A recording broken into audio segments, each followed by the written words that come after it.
Hi, real true education, not fake news from the breakfast table, the 29th of November 2023, cuppa in hand. Now, one of the things I may be doing wrong on this channel is not speaking clearly enough, because if you miss my words, I apologize. Sometimes that happens. I'm making a big effort so that you can hear exactly what I am saying in English or whatever other language I'm using. Now, Conor McGregor has rode in to this debate on migration, and he's immediately attacked by Leo Varadkar, who says, "Oh, this is not who we are. Oh, we're not. We're welcoming. This is not who we are." And that other idiot, Micheál Martin, who leads the Fianna Fáil party, oh, he was over in Brussels, and he was got a tugging off in a lecture from the Swedish foreign minister, who told him there's 500 million Africans waiting to come into Europe. And he said, "You're wrong." Oh, you could see the pus of them. These people are totally and utterly brainwashed. In any event, if Mr. McGregor is watching, we have the National Party is in Ireland. I am tending to steer away from it. I'm a member. It'll do good if it gets in. It can't do any harm.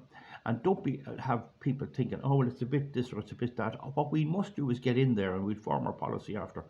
And the next thing is we have the Irish Freedom Party, and I'm a member of it. And I've endorsed Herman Kelly, the leader, and it's a possibility. They have asked me to consider about a candidate for running in the general election in Cavan Monaghan, and I'm still thinking about that. It's a big commitment and a big undertaking. So, Conor, I presume you're a man with it's not short of a few euros, and don't be starting up your own party. It takes too long. You're splitting the whole thing. You have a choice there of those two. Go for either one or go for both. I don't want to be siding with either one. They're good parties, and there has been troubles in the National Party a bit. But Jim Reynolds will probably do a good enough job, and so will we. We'll only be a minority anyway in the Irish Freedom Party. So Mr. McGregor, they'll label you everything. I'll be able to advise if you want to take advice. You'll probably say, no, I know it all. I'm a mixed martial arts man, but this is a different fight. This is not the same kind of a fight at all. This is a much different fight, and we have to be clever about it, and we have to know the law, and I'll be helping with that, and we have to stay within the law. And where the police or any other agency oversteps the law and tries to use bullying tactics or interpret the law in a wrong way, we got to fight this to the courts, and because it'll be a criminal case, we can fight it all the way up to the Supreme Court, and maybe even to the European Court as well. So it all just depends. So it's all complex enough. But the thing is, Mr. McGregor has done nothing more than react in the way any person would down through the years. Any person of any religious background or anything else. He's simply doing what comes natural and right. And we're not going to be told how to think and how to react by the World Economic Forum, by these woke left cultural Marxists, green louts. We're not going to be told what to do. I mean, it's the likes of Eamon Ryan that's the cause of a lot of this and these fellas. But the Fianna Fáil, Fine Gael, and now Sinn Féin has turned against us as well. That's classic Irish. That's classic. You see it in the film Braveheart. Any of you that remember it, Wallace was winning, and he was on the battlefield, ready to do down the British with help from another ally on the Scottish borders.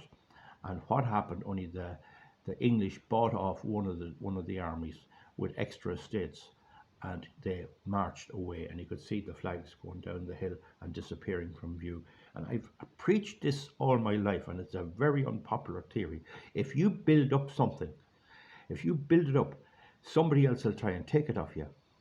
That's what happened. Collins got the freedom. They plugged him straight away. That's what will happen with our movement. You need to keep a cool head. You need to be careful what you say. You need to have knowledge. You need to have a knowledge of the law.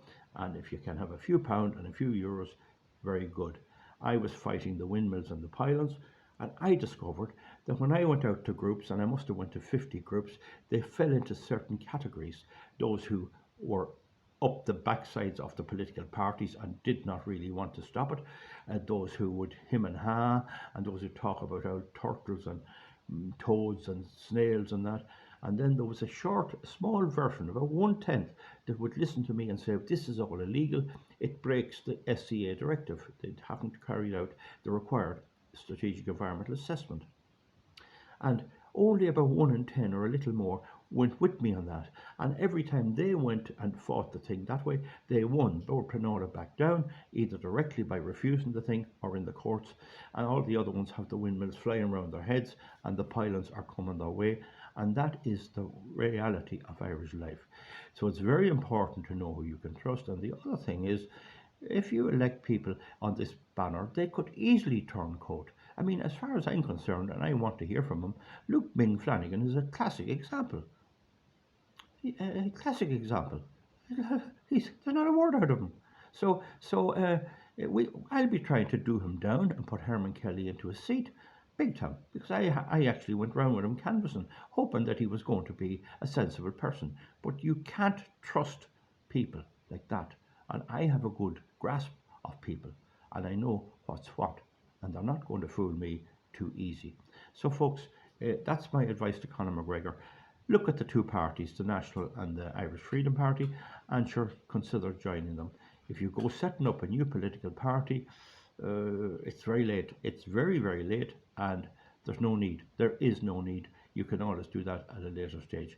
The problem with the like of Conor McGregor is he might say, I'm not taking any instructions from an old farmer up the country. I'm not taking any instructions from him. The hell do you think you are? Well, we've been at this an awful long time, and all you have to do is row in behind us, and you get your say in many ways, and give your help.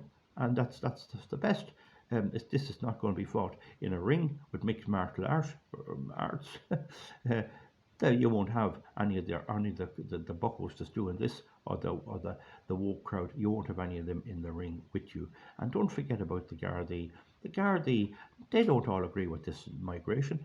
They have no say. Their officers and head people are being appointed by the World Economic Forum. And the ordinary guard is not getting up there. There are plenty of good sergeants who would make great commissioners and who would run this and command respect, but they're not allowed to get promoted because these people have it in an iron grip. And this grip can be beaten. We see the collapse of the whole woke agenda, and it can be beaten, but it'll not be done easily. It'll not be done easily. So give me a thumbs up or a thumbs down. That's my message to Conor McGregor. We'll see you back soon. Thank you.